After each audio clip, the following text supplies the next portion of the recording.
Hey, this is Connor with Conquest HP. Odds are, if you're watching this video, you found that you may have glutes on one side or a glute on one side that's more developed than the other side, or you might have a strength discrepancy or a muscle discrepancy, or you might find that your butt is just kind of flabby on one side and not so flabby on the other. And it's really a very common problem.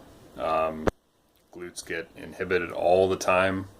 Could be a former back pain issue or a former back injury or a former knee injury or all kinds of different things that might have inhibited the glute at some point on one side but not the other. So you have a normally functioning glute on one side and a glute that's kind of inhibited, not working on the other side.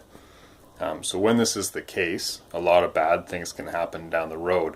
You can develop compensation patterns on that side that isn't active, that's less strong. So if you're doing bilateral movements like squatting or deadlifting, if you're climbing stairs, if you're jogging, running, walking, like most human beings, you're going to find that things get overused on the side that is not working properly. So in that case, your best possible long-term strategy is going to be to get that glute active again. If you can get it active again, you don't really need the compensation pattern anymore. But this is not something that you can do with a basic physio bodybuilding 3 sets of 10 of glute isolation. It's not that simple. It's not that simple to just say this is the best glute exercise, those other ones don't work. You've got to play around with multiple different glute isolation exercises and figure out which ones give you the best contraction.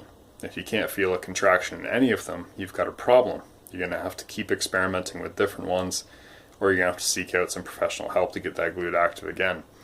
But you need to find a way to contract it in the first place. And once you do find that, you should practice that exercise and that movement pretty well as frequently as possible. Keep the muscle active as frequently as possible. Get a little burn going in it. Get a little pump going in that muscle, and then go about your day, and then do it again 15 minutes later or an hour later. This is not something that you can just do for 5 minutes in the morning and hope that it's going to undo years of abuse or the other 23 hours and 50 minutes of the day. So you've got to attack it all day, every day. So once you get good at isolating the glute that's not working with a specific exercise, then you have to take that glute activation into the rest of your day. While you're walking a little bit, while you're climbing stairs, while you're doing bilateral movements like squats and deadlifts, you've got to practice getting that glute active on the side where it's been weak or it's weaker or it's inhibited.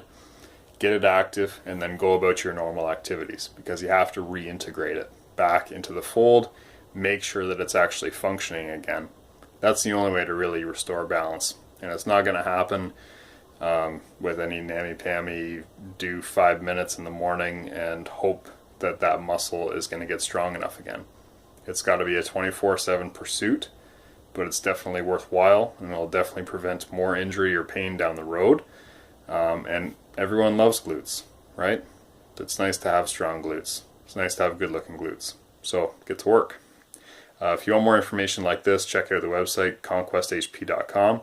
And check out the other videos. I just released a couple other videos about some of the best glute isolation exercises. That'd be a great place for you to start if this is a problem you have.